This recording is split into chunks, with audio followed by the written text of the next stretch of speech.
Good afternoon, good evening. Welcome to Insights with Latrese. I am so happy you guys have joined me, whether it's Facebook Live, excuse me, or my podcast. I'm just glad you're with me. We have another awesome topic, and we have some awesome guests. I'm just going to say. I like these people. They're two of my favorite.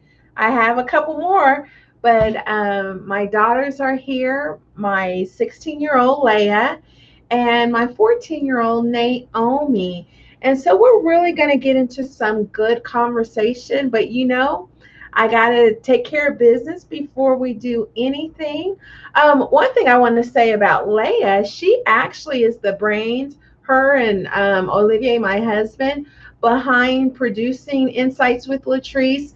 So for those that are watching via Facebook Live, you might see her kind of lean over because she's doing a couple of different functions, right? Mm-hmm.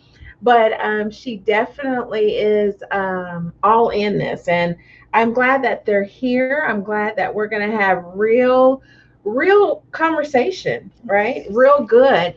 But I need you guys to make sure that you're following me. Make sure on the podcast on Spotify, Google, or Apple that you have downloaded Insights with Latrese so that you can have access to any of my older episodes, even, gosh, back a couple years ago. So oldie but goodies. And then also follow me on Instagram. Also, I'm thinking, so we're on Facebook Live and YouTube. So I have a page there. And so I think that's it, right? Anywhere else? Twitter. Oh, I always forget Twitter. Yes, I'm working this out. They keep me in check. So this is good. Hey, Karen. Hey, Brittany. Brittany's my oldest, my 26-year-old. I like to say 26, that I have a 26-year-old, because typically the response is, no way, no way. Yes way, yes way. Um, they think I'm a nerd, but that's okay. Hey, Nicole. Hey, beautiful. I'm glad you guys are joining. Please, if you're listening, definitely hit the like button, the heart button, so that Facebook Live knows that we are talking about something, and share. Hey, Tara, Auntie Tara just joined. Yay. And so I think we're going to get started. This is no joke. We are really living in some serious times. I mean, first we were hit with COVID-19. Mm-hmm. Actually, we went on lockdown the week of spring break for you girls, right? Yes, ma'am. Yeah. And so that's been what, 15, 16 weeks about? Somewhere around there? Yeah. Hey, Karen. Hey, Kanisha, that's my baby. And so that was big, right? And we talked through that, and we've worked through that, and it's become just a lifestyle. We've made our adjustments. We've worked through it. We've done a lot of baking, a lot of TikToks. I'm sure you guys have seen that. And now, boom, we're hit with all of this racial injustice. But it just didn't start. Mm-hmm. It's been going on. There's just a focus now because there's not a lot of movement in the world. So we're having to face this. And the one thing that I know personally for me, I've had to cut ties with people because racism is nothing that you can compromise. Do you know what I mean? Like, mm-hmm. I have friends that we don't agree with everything, but racism is not going to be one of them. Do you know what I mean, ladies? I think that it's just something you do or you don't. You're with me or you're not. You don't have to understand. You don't have to go with what I've gone through or go through as a Black woman. But I do need empathy and support. I need you to be curious during this time. I think that's what's so important right now. And last week I had Olivier on, And I've been on several different podcasts talking about race relations and all that. And, the girls actually um, asked to be on because they wanted to lend a voice and wanted to let people know how they feel and what's going on. Because let me tell you, let me lean in. Hey, Katrina, this generation right up in here, and my 10-year old, my 20-year old, and my 26-year old, they're not playing at all. Okay, they're not scared. It's not going to be like it was back in the day. They're not scared. They don't have the fear. Um, the voice is there. I'm sorry. Is that so? That's my 10-year old. Sorry. And so with that said, they wanted to talk about it. They wanted to communicate. So here we go. I'm gonna ask you guys some questions. I want you to be authentic. I want you to be honest. For those of you who have friends who have children their age, older, younger, the thing about it is you can't get around this. You cannot. And one of the things that my white sisters and brothers have been texting me, inboxing me, emailing me, are questions about the whys. Like, for instance, I've had the white privilege question. What does that exactly mean? Why does it have to be white privilege? Because it is. I mean, if you think about the way the system has been created to cover and protect white people, it doesn't mean we're mad at you. You were born into it. However, you have to acknowledge it and know how to use it for good, right? So it's those things that we have to talk about. But more importantly, I was talking to my girlfriend, and we were just talking about what we're going to do for the summers to keep them off of the phone and technical devices and stuff, tech devices. And she was like, yeah, I think I'm just going to let my kids just go up the street to the pool. And I said, I can't do that. I have to be with them at all times. I have to make sure if they walk into Quick Trip, I'm there, because these little black girls may be accused of something. So I have to be the eyes and ears, which brings me to a point, and I'm going to get to you guys, but I just kind of have to build, this platform.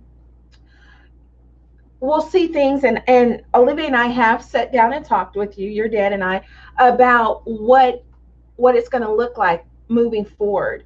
We love everybody, right? That is who we are. But it doesn't mean we fool with you anymore because silence is agreement. How am I supposed to be comfortable if you can't take a stand of support, but you want my child to come over and spend the night or just come over for a birthday party? No, we're not doing those things, because I can't trust if you have a racist uncle or brother or something that comes over and tries to mess with my daughter. Wait a minute. Do I need to get over this way? We're going to have problems. We're going to have, I'm coming for all of y'all, every generation. Do you know what I'm saying? Just real talk. And that's just what it is. But let's get to talking. So first of all, tell me in your own words, how are you girls feeling about this? Everything that's going on. Who wants to start?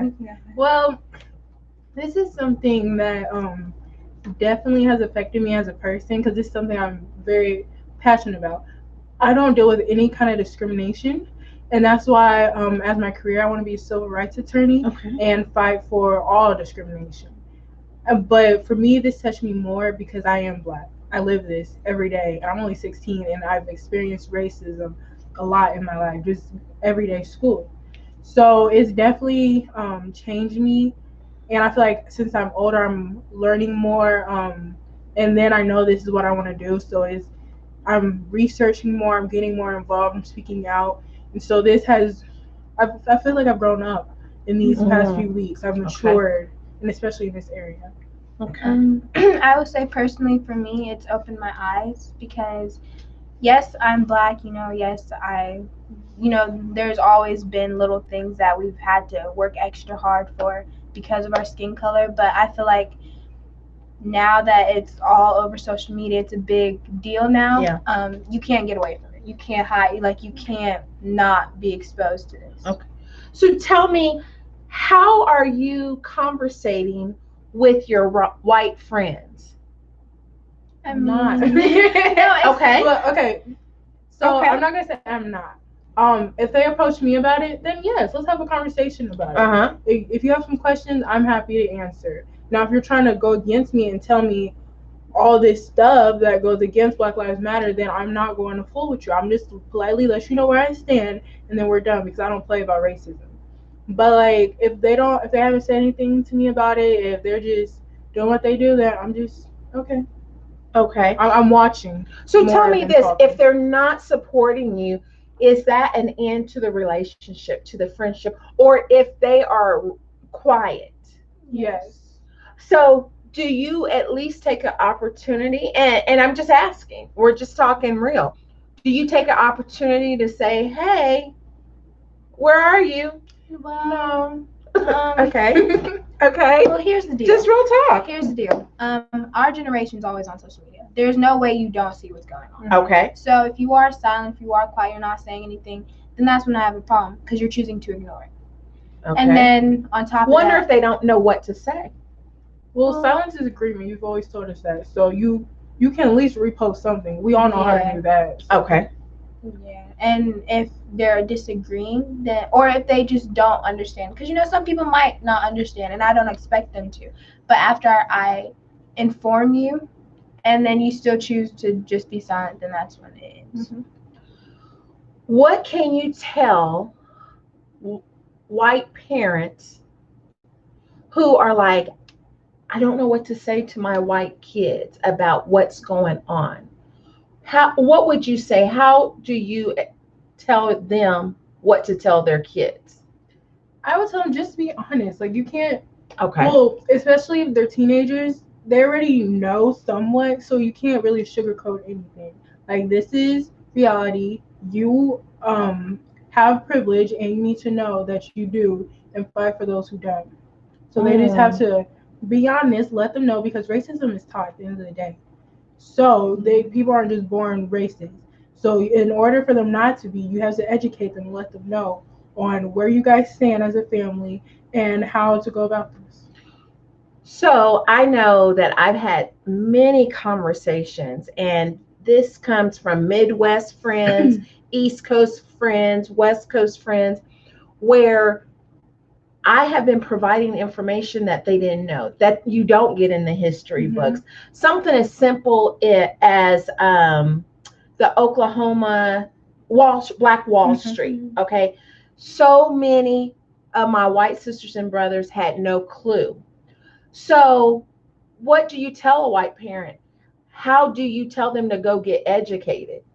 You tell them just go get educated. Yeah, this is not a time for sugarcoating. Yeah, that's the thing. Okay. You shouldn't want to keep them protected or hidden under this umbrella because then things won't change. If you truly believe that this is unjust and you want to make a difference, then don't hide it from them because it'll make them so uncomfortable that they'll want to change. Yes, I agree. And I feel like with our generation, we're so quick to cancel people. We're so quick to call somebody else. So I think that's why we're just saying, like, tell them. Yeah. Because in this time, we always try to, dress it up and all pretty. I feel like that's why we've struggled so long because we've always just been so forgiving. Like, okay, I don't want to push it too far. Okay. So at this point, no, like we're going to push it. Yeah, we're done. So do you feel pressure in the school system where we live, which is predominantly white, to hide or shrink yourself as a black Congolese? Listen,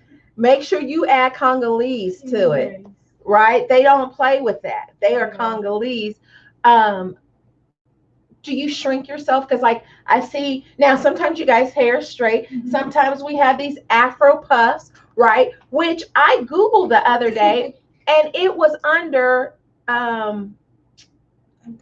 unprofessional hairstyles. I said, what in the Sam's heel is that? But anyway, how do you feel about that? Do you try and fit the norm or fit um, the nice black girl that they're not really scared of, or or are you who you are? I am who I am because my mentality is if they don't like you, so what? This is if this is not their norm, make it their norm. Period. What's left to say? Well, okay, so you say that, and I'll admit that I didn't start off at that point because I came from, even though I transferred to first grade there, I came from a predominantly black school, so that's all I knew. So when I came over here, and it's like, oh wow, there's only 5 black kids in my class. It's like, okay, well let me see what she's doing. Let me try to act like that. So I did try to fit the norm, but as I got older, and I realized like, hey, this is not Leah. Like this is not me. I'm trying to be like her. I'm trying to be like her. And I had to realize in myself and build on my self-esteem, build on my self-worth, and be okay not having friends, not being like everybody else, and being unique. Okay, and you guys are very you have a strong voice. You fight for injustice at school, because we've been up to the school because, but my thing is, Olivia and I have taught you have to stand in your beliefs and in your convictions, right? It's very important. Stand for something or you'll fall for anything. And so we're real passionate even before all of this came up. They know us in the school system. My kids are very vocal when a teacher seems to stereotype or try to lump them in a certain category, especially this one I won't point because and so with that, but I think that it is important and it's good, like you said, you're going to be a civil rights attorney, and so it's already in them, and so your blackness. So were you ever teased by your Afro puffs or your big lips, or your dark skin, or your, how did that feel and how did you overcome? Okay. Of course, I was teased. We do live in a predominantly white area, so they're not used to it. Most of them don't have, our features. So yes, I was teased, and yes, it took a while to get over it because it does hurt, especially when you're younger, especially in elementary school. But when I got to middle school, I was just like, enough is enough. Like, and that's also when I started having more black friends, and so I was more comfortable. Like, there's clearly something that is like you are attracted to my features, because or else you wouldn't point them out. Now that was a word, and that was a word right there. Maybe you do want my features, and that's why you're pointing them out. Okay. So I learned to embrace it. I wear lip gloss now because they used to tease me about my lips. So, because the lip gloss, you can really see them. Is that what we're doing? Jesus, Lord, my kids. Okay. Anything to add to that? Me, like she said, my lips are huge, and I'm okay with that. I love it. That's my favorite feature on me.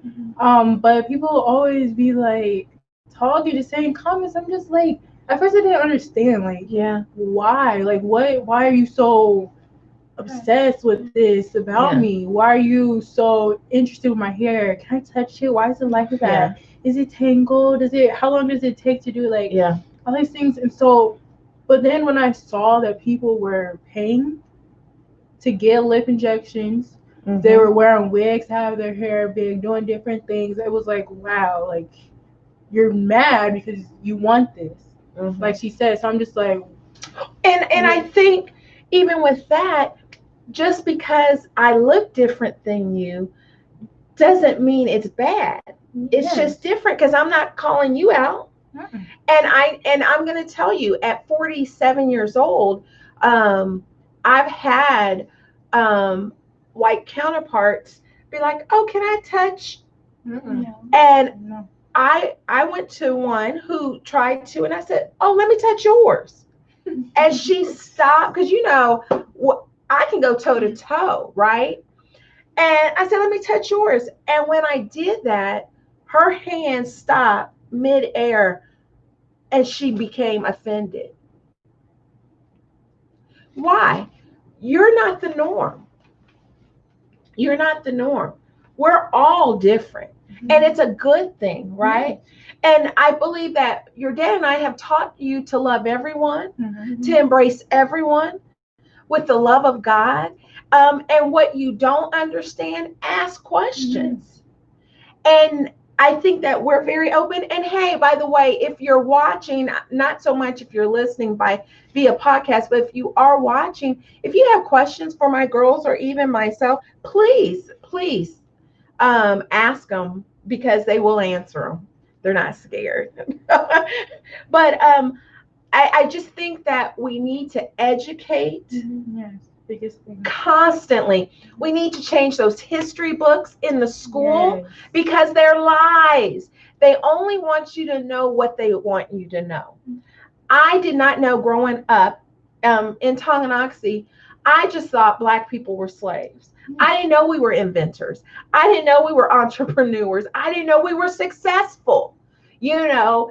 And so I remember being told, "Oh, for you to live out here, your dad must be a professional athlete." Right? So that's the mentality. But unfortunately, that was when I was in grade school, but it's still happening. And so it's time. We can't not talk about it. Mm-hmm. So that's why, for me, I've always been vocal on who I am, who my children are, who I'm married to, which is a Congolese man. For those of you that do not know, that is someone from Africa, Central Africa, and we have to continue these race conversations with our children, with the future.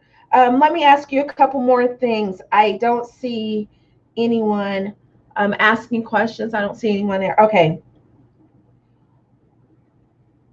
Why now? And we kind of touched on it.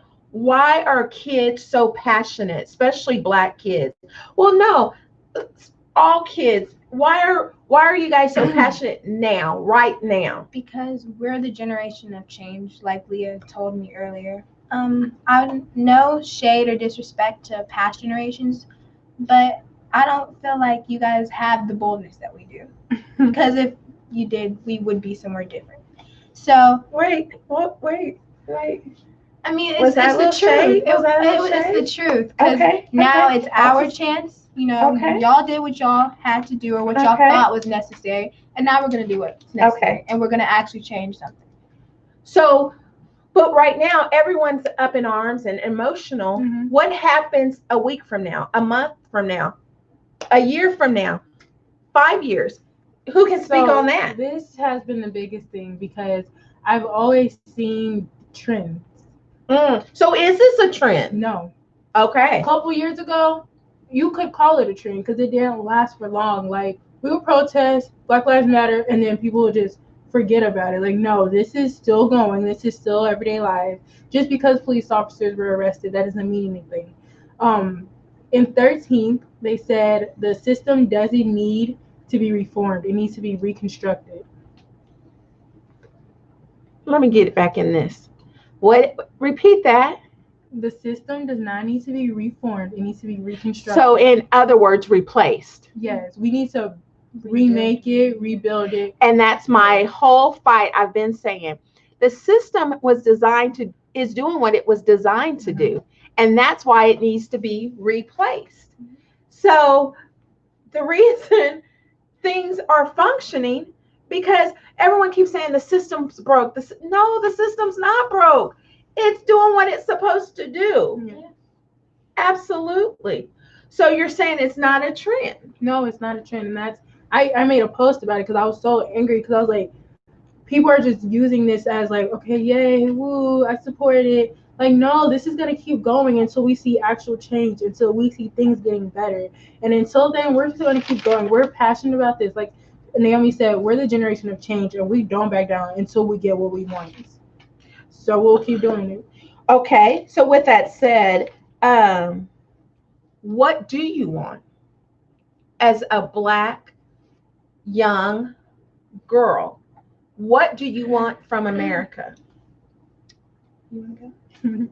I want to be free, and free has many things surrounded it. Everybody has their own definition of what free actually means. And free for me is I have an equal chance as a person next to me that doesn't look like me. I can go to Quick Trip, like you said, and not be worried that you're going to stereotype me. I don't have to worry about what you're thinking in your head when you see me. I don't have to be worried that one day, if I'm in the courtroom fighting for somebody, you're not going to think I'm biased just because I'm black, but that I want justice. And that's so interesting. I had a white friend, we're no longer friends. When President Obama was running, she didn't know which way I was going to vote. Her comment to me was, are you voting for Obama because he's black? Well, don't ever come for me unless I summons you. Because my response was, are you not voting for him because he's black? Because she didn't know what affiliation I had, what I even thought about him. Her assumption was that I was voting for President Obama because he was black. Ma'am, I'm trying to tell you, don't let the smile fool you. Don't let it fool you. Let's talk about it. What should you tell? So we talked about what we should tell parents. We talked about what we should tell your white friends. What should we tell black parents? How do we encourage them? I would say don't try and put out our fire, because we have so much boldness, we have so much power and fire within us. And yes, guide us, because we don't know everything, we haven't been through everything. Guide us, but don't dim us, because don't minimize us. Yes. Okay. Because we are going to change things, and we want to change things. So don't make your child seem bad, or seem like they're doing too much, or that they're just aggressive, that they're angry, that they just need to accept things the way they are, just like you've accepted them. Let them discover and choose what they want their future to be. And with that, when I say don't minimize, don't think that we haven't experienced racism ourselves. It may not be on a bigger scale that you think it is, but on our scale, we have experienced it every day or some type of way. Every black person, I feel like, has a racist wound that they've gone through, and that needs to heal. You said a racist wound. Now that can speak right there. That can speak right there. Wow. That was deep. That was deep. I was looking at my next question, but that hit, because that is so true. That is, and I don't care how great your life was, because I did have a great life. I did have a wonderful life. And I'm very proud to be from Tonganoxie. I am extremely proud. But listen, I got some wounds. Huh? Scars you. I have some wounds, and so that right there needs to be hashtag. I was gonna wait till the end, and I'm gonna wait till the end on that. I'm not gonna talk about it. How do you keep kids? This is back to talking to the parents. How do you help balance all the information? Everything is is going on, and it can be heavy. I know for you it's not as heavy because as a civil rights attorney, you are like, listen, let me go now. Let me go now. But to like she made us watch some heavy documentaries and different things like that. And I was like, can I watch a comedy in between? Because this is a lot to process, bombarding me. But how do you suggest? Because if you turn on your Facebook, if you turn on your Twitter or your IG account, there's something. What would you recommend to parents to help safeguard their kids not to have overload? Yes, be informed, but not. Karen Hannah said we all have wounds from racism. Yes, ma'am. Yes, ma'am. I would say take a break from social media every once in a while, but I do think that you still need to be on it, still do your research, because you don't want to become lax and then make this just a trend. You being bombarded with these things is gonna, it's on purpose. Yes, it's going to make you want to change and make you want to end this. And if you stop learning and researching and seeing these things, then we're gonna go back to it being a trend, being just the norm, and we don't want that. So take your breaks when you need to, but don't keep it a break. Okay. And so I agree with that, but then also, and this is for more, I would say, Black people, because this is our everyday lives. So we don't know everything, but we do know some, and so it's like even more. It's like, okay, like, and it's just seeing videos and everything, and like your mind starts to wonder. So you have to take care of your mental health. So do things like maybe go listen to some music. That's good. Go outside. Like just take a breath of fresh air. Get some vitamin D. Yes, just get yourself. Because I make them. Yeah. 15 minutes. I need you out there. I need you outside. Yeah, so you just have to take a break. Like I even had to stop watching documentaries because I can keep going, each one, but I had to take a break. Like, okay, yes, let's watch that comedy. Let me go talk to my sister about something that doesn't have to do with this. Just so you're not every day. We have to Black Lives Matter, Black Lives Matter. Yes, it does matter, but my mental health also matters. Say what you said again, because I just want that to resonate. No, because people are joining. You said we all have what? Racist wounds. Racist wounds. I want you to understand what that means. My Black people, my white people, this is what we are dealing with. This 16-year-old said, Mom, we all have racist wounds. Come on. That's heavy. That's strong. That is strong. I'm sorry. That just hit me. Wait a minute. What do they say? That hit different. Oh my gosh. Right? Am I cool now? If you want to be. I'll let you Whatever have your that. It's your podcast. I'll let you have that. Dad took it over last week. It was called Insights with Olivier last week. And actually, if you did not watch it, you can actually watch my last week's podcast with Olivier. He knocked some knowledge, because one of the things, yes, let's protest, let's vote, let's buy Black, let's educate our white sisters and brothers. But the one thing you better do is get that mighty dollar. We have to financially make those changes. That's what needs to take place. Because when I'm in a particular position, then I can do some things, right? I know our pastor preaches a lot about ownership. We need to own things.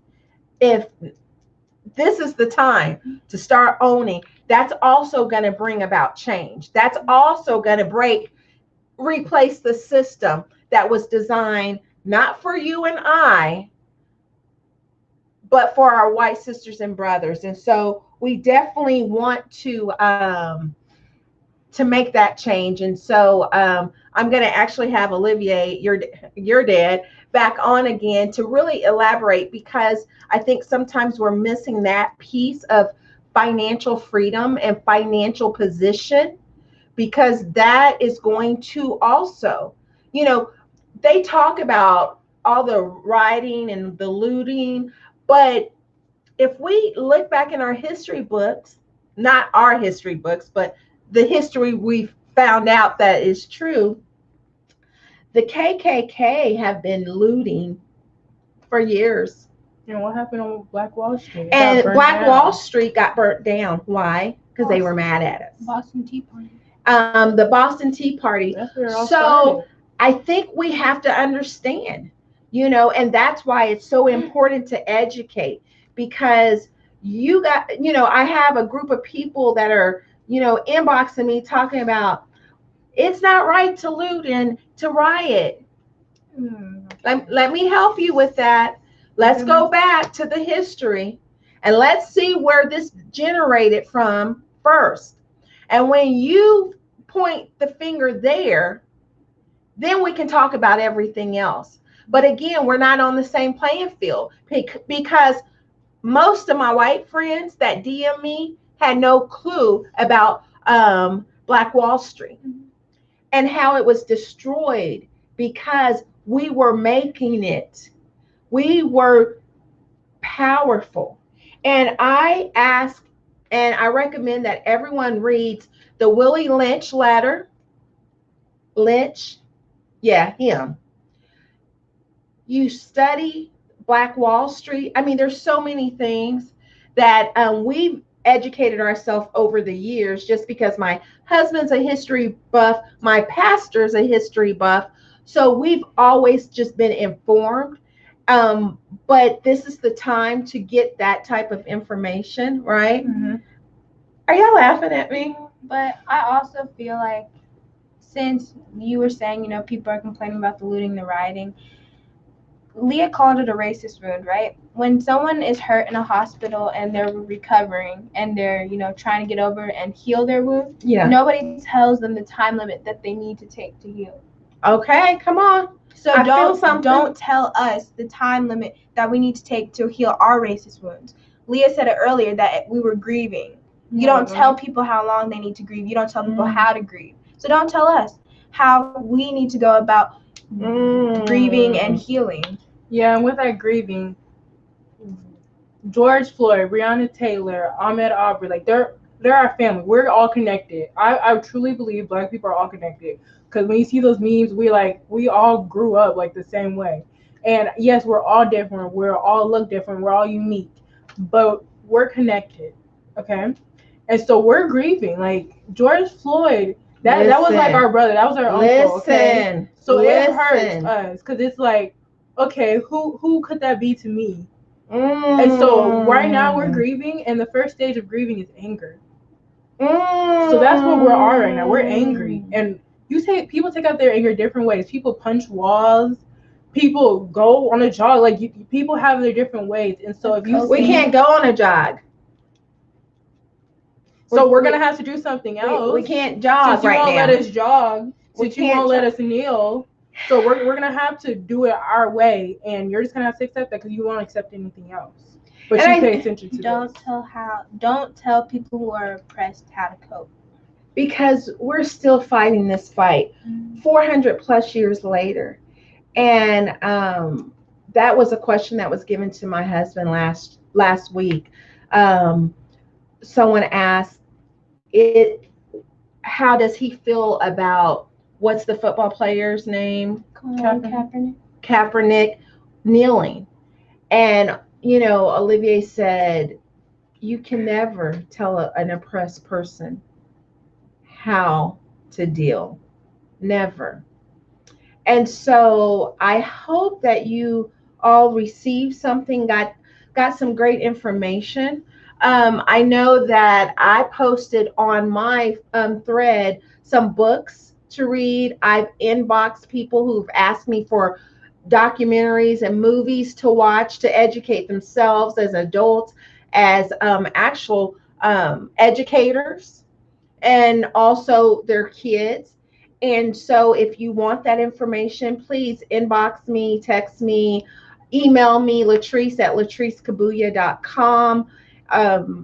any information, I know that you guys have information that you can give. If you guys DM me, I can give them the information, things that the kids can read, and kid friendly or age appropriate books as well as movies. Now, here's the thing that you also have to understand was that, thank you, Karen. I love Karen. I love Karen Hannah. Don't you just love her? There's just something about her. Man, um, it's not pretty. So I think sometimes when people actually ask me to provide um, documentaries, books, movies, information, they want pretty. It's not pretty. Racism is not pretty. I can't give it to you pretty. I know that I can massage words and I can make you feel good and I can encourage and motivate. That's what I'm called to do. That's part of my purpose. That is who I am. You can never take that from me, but I can't make racism pretty. It's not. You never have. And it's not comfortable. You got to have those conversations. And it is okay. It's okay to be uncomfortable, because when you're uncomfortable, you're more willing to change. You're more willing to make that adjustment. You know, I heard one of my brothers talk about how there was some conversation about, let's not say white privilege, even if it's white privilege.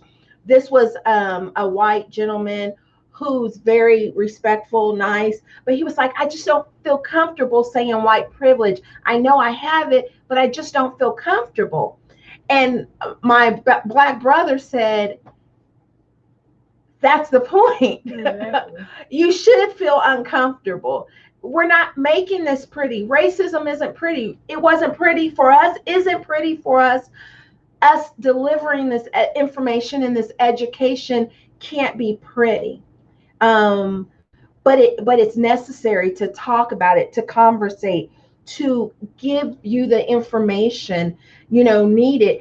And the thing about it is, I'm okay that you don't know. I've told people on different podcasts that I've been guest on, I just want you woke, and I want you doing. I want you to take your platform and make changes. I want to educate you as much as I can.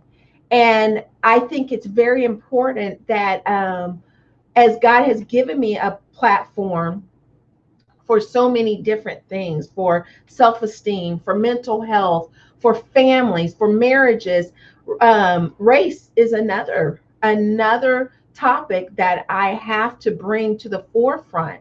And I'm not scared. How do y'all say it? Scared? I ain't scared. I may not be Generation Z. What am I? ABC? I don't know what generation. Whatever 46 is. 47 is. I don't even know. But I tell you what, I'm not that. I'm not scared. I'll tell you, I'm not scared. I'm not. Thank you, Nicole. She said, great point of view, girls.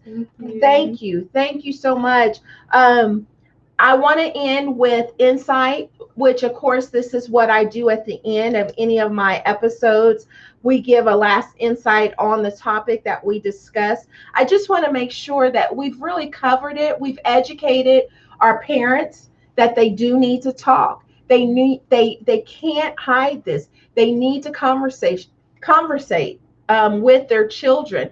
They need to educate themselves. And as they educate themselves, then they educate their families, that they need to explain to their children what they stand for, and that they are allies for the Black community. And it is okay. It is absolutely okay.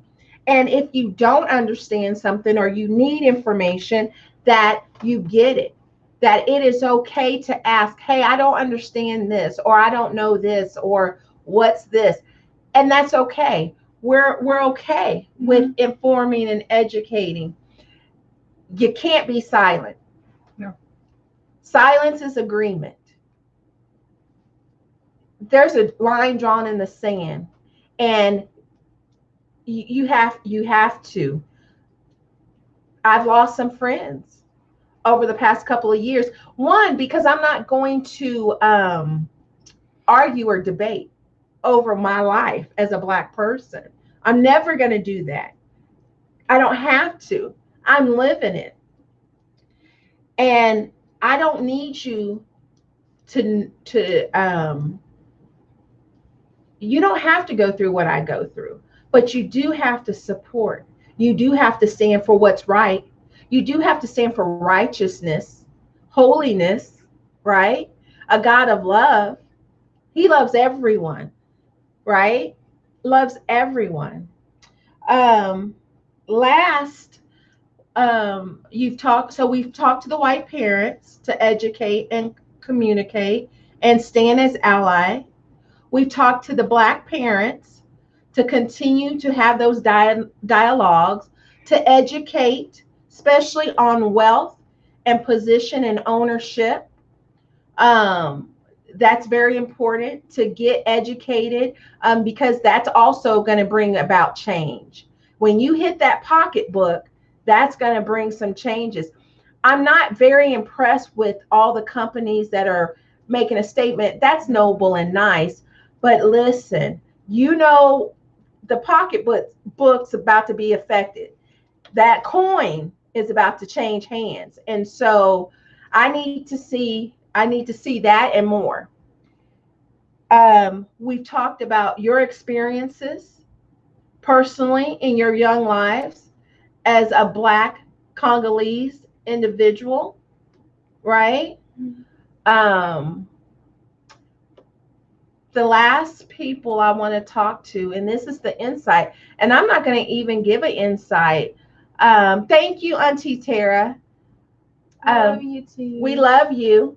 We're going to talk to the Black. I don't even want to cry, but I feel like I have an ugly cry coming. Man, I don't feel like crying right now, but I'm finna cry, I think. And yes, I said finna. My family's from the South. We say finna. But I want you to talk to that Black girl.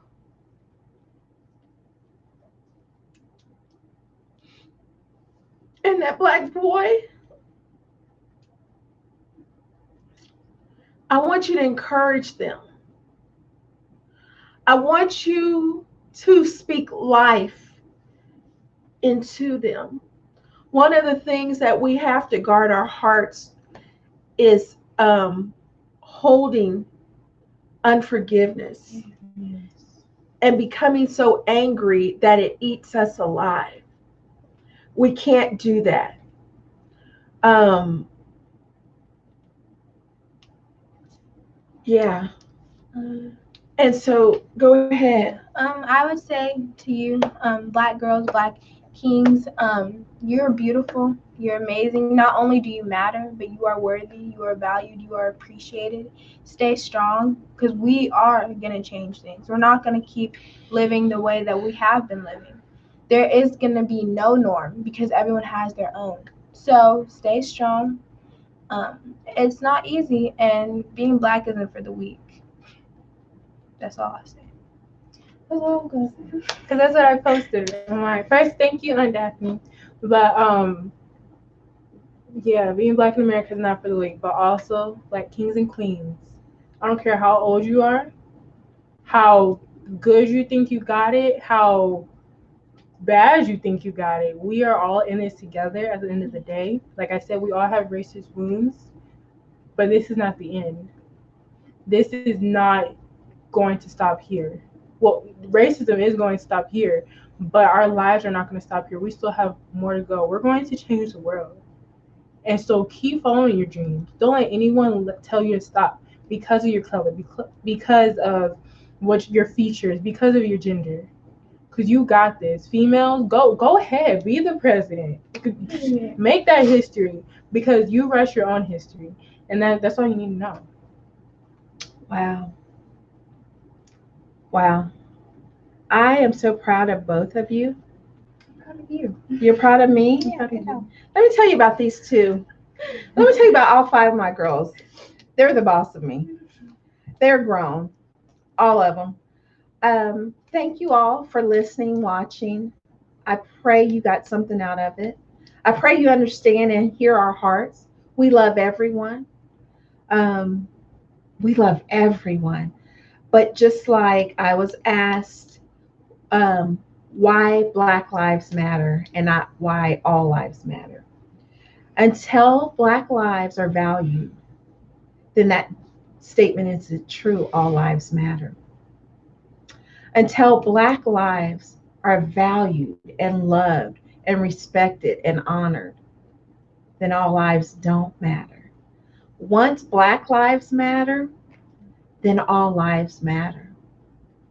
When there's a house on fire, when the fire department comes, they're going to tend to that house that's on fire. They're not going to tend to all the houses because they're not on fire.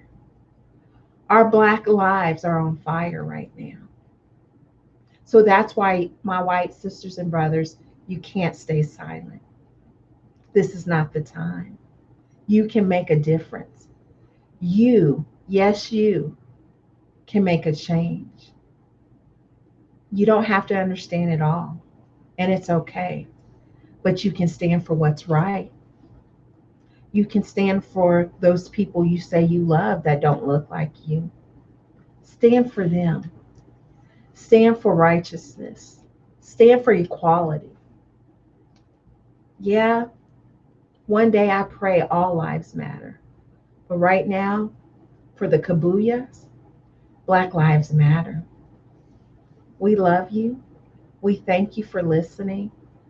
We pray something has changed and sparked something on the inside of you that will push you to not, like they said, make this a trend, but make this history, right?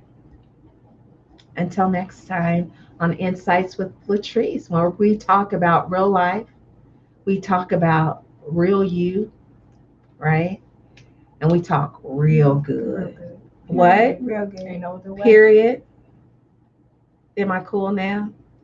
Anyway, we'll see you guys on Thursday. Bye.